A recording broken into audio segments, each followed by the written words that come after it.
So anyhow, Steve Denny was telling me about this guy he called Doc, and he's got an amazing story. He got a great book. He brought some extra books. I'm going to buy the ones you don't buy to share. And so without further ado, I'll turn it over to Steve and Doc. Great. Well, good morning, everybody. Great to see the Hills Angels again this month. And I'm delighted to be able to introduce you to someone that I've just recently come to know and began to work with. And this is Dr. Kamal Yadav. And Doc is an absolute giant within his industry, which we got connected from a business-to-business perspective. And I'm going to have Doc tell you a little bit about his business, but he's built an amazing organization. In addition to being a giant in his industry, Doc's been married to the same woman for 59 years. Yeah. Going to be 59 or 60 this year? 60. 60 this year. Yeah, amazing lady. Thank you. Raised two incredibly successful kids, Right. and have 5 grandkids? Four. 4 grandkids. And Doc immigrated to this country. I'm going to ask him to talk a little bit about that, and got his PhD here in the United States. Has become incredibly successful, wealthy in relationships, wealthy financially, got an incredible international business that more than 2,000 clients rely on every single day. Huge group of employees and their families that have come to love you and your family and all that you do for your customers, and founded a temple here in town, and is really a pillar of the community, and now devotes himself part-time, soon to be full-time, into mentoring and growing young folks within your community. Right. Correct? Yeah. Doc's been recognized by the state of Missouri House of Representatives for his business acumen, been recognized by the United States Small Business Administration for his business acumen, and I'm very pleased to introduce you all to Dr. Doc Yadav. Thank you. The first thing I got to know, though, Yes. is it true that as a boy you rode elephants? Yeah, that's right. So I tell people it's a long way from riding an elephant to riding a Bentley. So where did you grow up? I grew up in northeast part of India between New Delhi and Calcutta. Okay. A small town, dusty, and I had no running water or plumbing or anything like that. We had very small school, two-room school. I went till 5th grade. Then I walked 2 miles one way to go to 7th and 8th grade. Okay. And in that school, not very many students were that interested in education because they were coming from dire poverty. Most of them worked in the farm, even little children. But for some reason, I was very much interested, intrigued about knowledge. So while other children will be playing soccer and talking about things, I will always go into the books. So I got a scholarship after scholarships. So always had some financial help from some institutions. So here a lot of people say, well, I dropped out of college because I didn't have money. I said, well, it is not because of the money, it's because of the effort.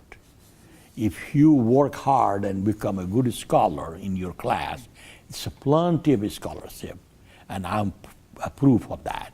That I never had to spend any money or borrow money to get a PhD degree, all the way, from bachelor's and master's. I did my master's and PhD in University of Missouri at Columbia, and in the beginning I had to work in a restaurant, union restaurant, and washing dishes for 50 cents an hour. But that was the minimum wage in those days. But then I did well in my classes, and I got a scholarship. So after that, I didn't have any money problem. So that was 1961 when you came to Columbia, to the University of Missouri? Missouri, yeah. And did you have some college from India? I had a bachelor's degree with honors Okay, in very chemistry from India.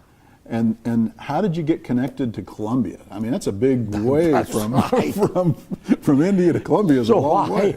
I had a professor who had done his PhD at Columbia, Missouri. Mm-hmm. So he knew another Indian fellow who was doing his PhD. So that was kind of loose connection. And I thought at least I will have somebody that I know. And that's why I came into Columbia, Missouri. Network's important, isn't it? Network, Who yeah, you know and how you get right. connected is important. Right. So you come to Columbia, Missouri. Were you and Sue married at that point? Yes. Did she come with you originally? No. You had to leave your wife in India. Yeah, I had a son there in India. And you came to study alone.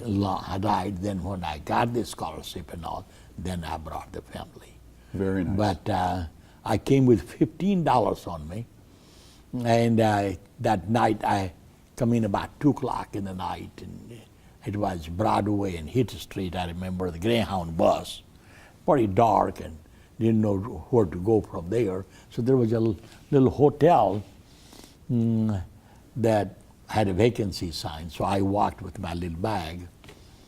And so got $2 for the night. Wow. So it was the fancy room, but so I already lost 2 of them, $2. Got 13 on me now next day.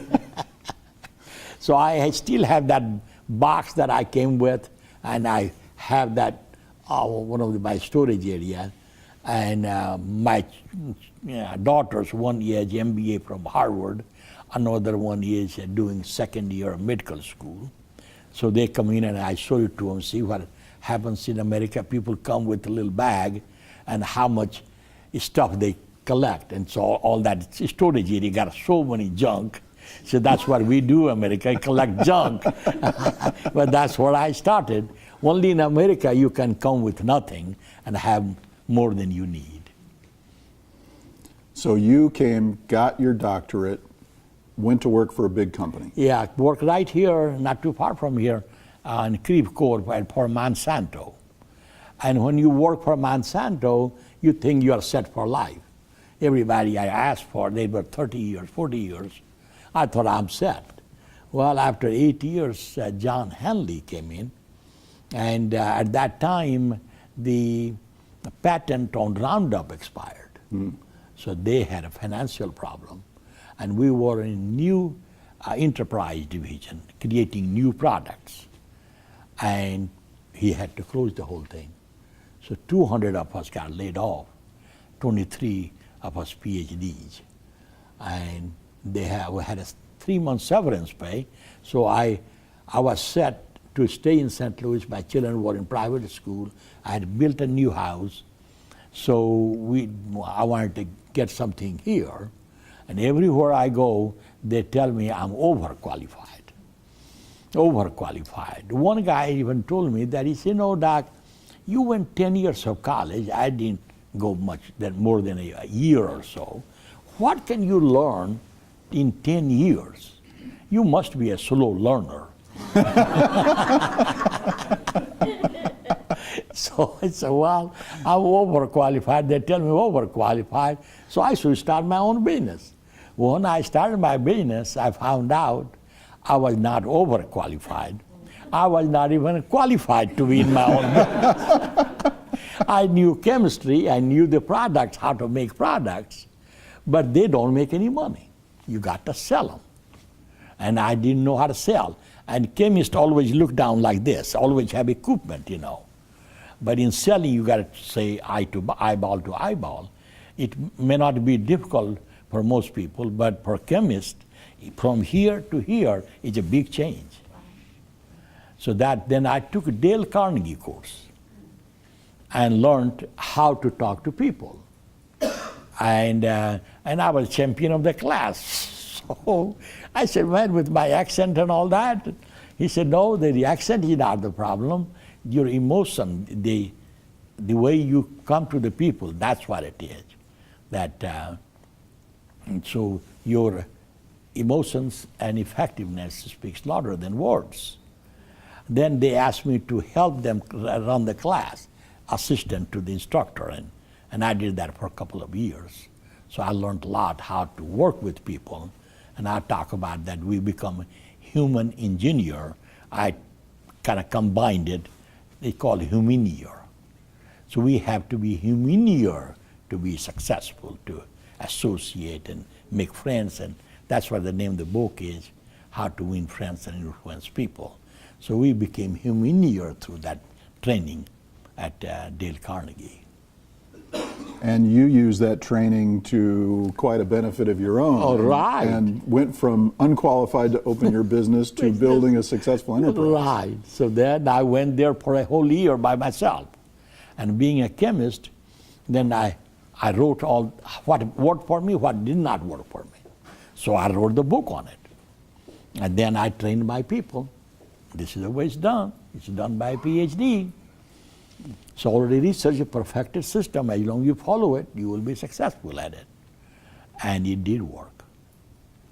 So true. I'm going to ask you to speak about, in the United States, we're really good at starting businesses. Right. We're not so good at keeping them running over time, right? That's right.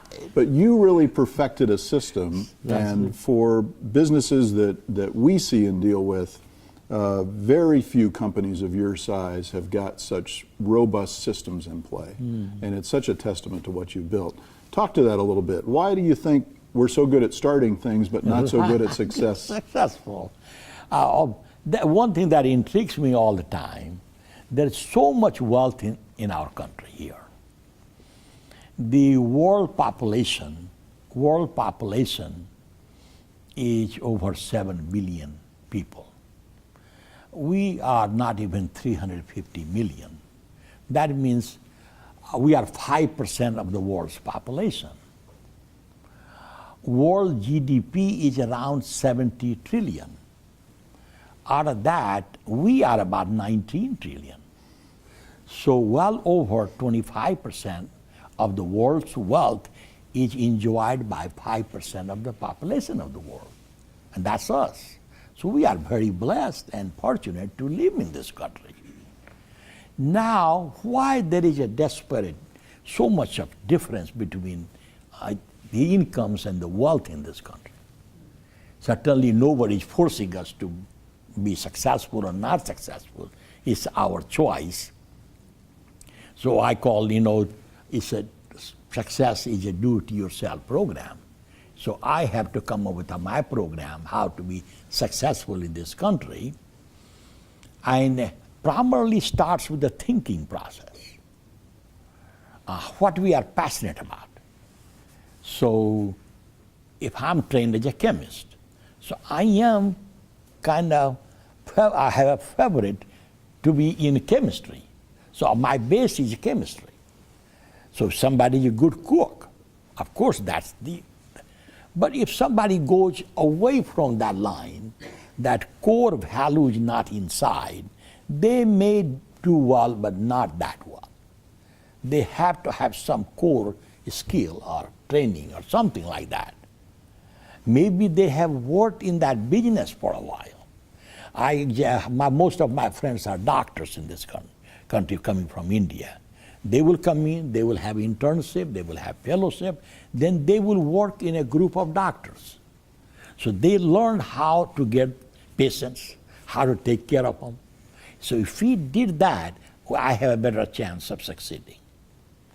So I was in chemical company. I saw a lot of things being done and absorbed how they were successful. And so then I started using and experimenting with myself, in my company. And 5% of the businesses will succeed after 5 years. So 95% of the businesses don't make it up to 5 years. What are the reasons? First thing, they don't have the core value. something inside that person who is starting the business has to have very solid background, not on everything, but something. Is the accounting, is the salesman, or production, or something like this. Got to have some very strong grounding in this. They may have worked for a company like that or has observed company like that. Get a knowledge is good, but when we apply the knowledge in real business, we get a skill. The same knowledge can be applied by 10 people, they will have 10 types of skills. So I got to get that skill, that's what makes us successful. And then things are not going to go well every day. In business, small businesses especially, looks like we are barbecuing an open fire. Sometimes the wind will come so bad, when the fire gets really high, you almost burn the meat. So you got to calm it down. Or sometimes it looks like almost dead. How many times our businesses looks like we lost it? So the fire went down. Now we got to put some fuel in it or fire in it. And it's going on every day, especially in the first 5 years. So we got the business, it's like we are pushing a cart, and cart doesn't want to move anymore. Wherever we leave it, that's where it stays. But we don't have any inertia in 5 years. Like businesses that have been in business for 10, 15, 20 years, they have inertia. Customers are calling. We have over 10,000 customers. Somebody's going to buy every day. But in the beginning, we didn't have any customers, so we have no inertia. So if we don't push that cart on a daily basis, we are not going to succeed. So first thing that I found out, that core value is important. Are we passionate about what we do? We got to have really our brain wave on this. No matter what we think or what is going on outside of us, we don't get agitated inside of us. Things may go wrong outside, but I'm not going wrong. I'm a study. So that have to have a lot of control over that. Then you got to have some people skill. Because by ourselves we cannot do a whole lot. We got to have a team together. Because anything great that will be done through a team, not by individual. And how we can work with people. You will find out that people who will come to work, they got some music going on in the ear, then they got two telephones, that thing coming in. Something in their hand. And they come to work. No, I tell them, say, you know, when you come to work here, you are on my clock. And I know you're an honest person. I am paying you for every minute you are here on the clock. If you don't do my job, that means you are going to cheat me. And I don't like cheaters. So when you are on my clock, I'm paying you for that minute, for the hour. You got to give me for the return. That way you will have a job security. If you try to cheat me, then you can't stay here. So right in the beginning, I tell them, I don't allow any phone calls. If there is emergency coming in, they will call the regular phone here, and we will contact you real quick. But you can have phone going on, music going on, and my work is delayed. So if we do that with our employee, have a job description written. What are the ground rules to work in this place? They may or may not like it, but I got to find the people who like it. If they don't like it, it's a free country, we can't force people to work. They got to move on. But if they are on our way, we can't succeed, because that's delays other people. So ground rules have to be pretty well perfected. Then we have to be compassionate with their, sometimes they will come late. They had reason, children got sick, or they got back from the school, they can't come, or something like that. I got to pay them. I pay them for that time. So no problem, that happened. But yeah, I know that you have no control over it. As long as you don't take advantage of it, you will get paid. So if are compassionate with their problems, they will stay there longer. And if they stay longer, then they are more effective. So first thing is a core value that person has. The person is passionate about what they do. And they know that failure is not an option. I cannot fail. Things may fail, things may go wrong, but I don't go wrong. If I have that belief and steadiness, we can succeed. That 5 year, big deal, almost going to the mountain, climbing a mountain. After 5 years, you got inertia built up. You got a clientele built up. You got a phone ringing. Something is coming and going. You got account receivable, account payable. So you got some stability going in. 5 years, you got peaks and valleys. You got a very good month. And then it goes downhill, then goes up and down because you don't have enough customers yet. So those are the things that I found what keeps the businesses in or businesses out, with or without. Excellent. So every business, as I always say, there is a technical expert, right? They've got to have something they do well. Right. Something they do well. Then they got to have the drive and passion to carry them through the difficult days. Right. Surround themselves with great people and hold those people accountable to getting the job done, right? Excellent. And I've met so many of the people that work for you. They love working for you. And, you know, I think you just said it so well. You make sure that there is no way they can fail. If they do their job, they're going to be successful, and they feel it. Right. And that is so unusual, so unusual. My hat's off to you. You've written this wonderful book. What motivated you to write this book and share some of your principles? So this country has been so good to a person like me, who come in as nobody and become somebody. Only in America that can happen to you. So I knew there has to be something that I know that most people will benefit from. Starting with $15 and we come in this far, there has to be. And then also how we raised our children.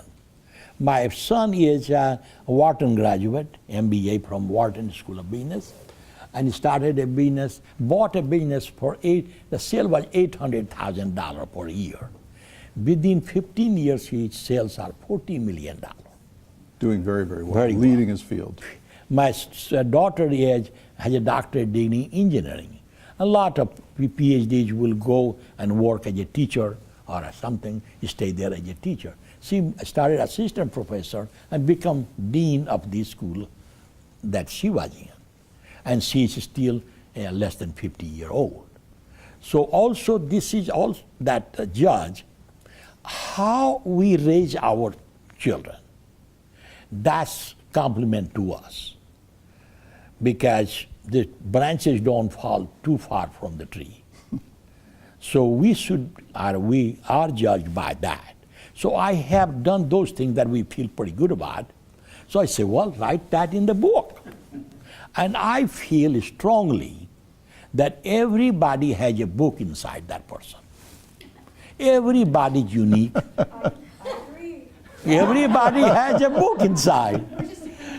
Right, we got to write it down, you know, not for anybody else, but just for myself.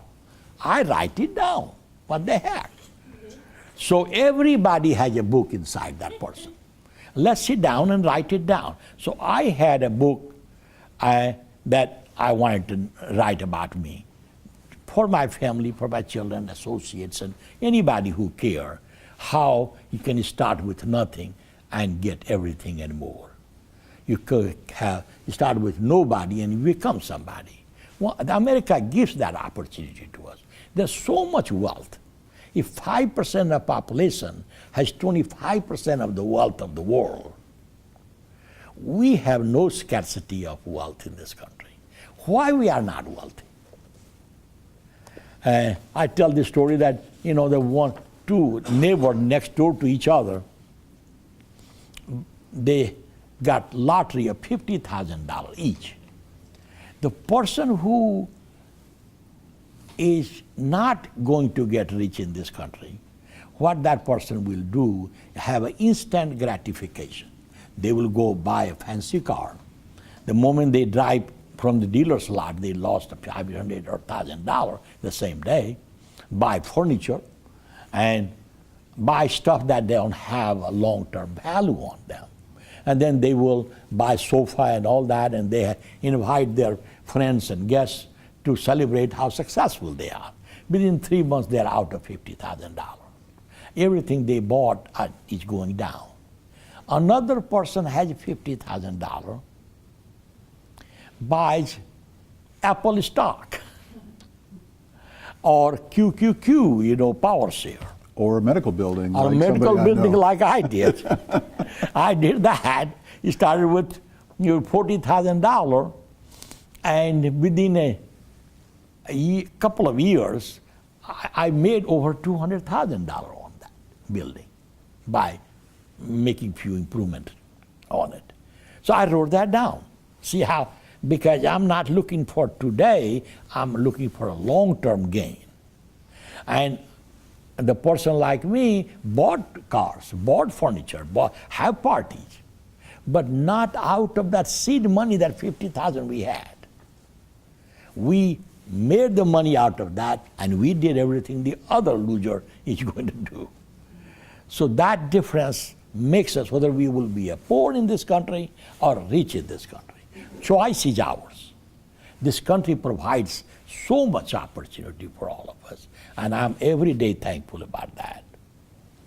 What do you think is the most, your favorite part of the book? What, either to write or to share with others? One thing that I enjoyed, that I live in town or country. I lived 2 streets away from there. And then I go, this place was where Branch Rickey used to live. Branch Rickey was the owner of Brooklyn Dodgers, and his name to fame was that he hired a first African American player in Major Baseball League, Jackie Robinson. And he hired on the very spot where his house, mansion was. But it was in bad shape, and I thought, well, this will be a historical place to build my own house. So we buy the ground and demolish the old mansion and build my own house. And that's a big part that I feel that a person coming with nothing can live in a historical ground like this. Is it hard for you and Sue to live in 11,000 square feet? And I should not. Yeah, so only time, it never get used. The only time when my grandchildren and all those come in, they came from Mother's Day. So then that will be the day that will be used. It's not. But looks like it's something that you never had. And still people like us try to prove how far can we go? How can we do about this? Whether we need or not, we keep doing things like that, not to show off, but to prove it to ourselves that we can do it. And in this country, it is possible. Doc, your book is sold a huge amount of copies. We're grateful that you brought a number of them. It's an outstanding read.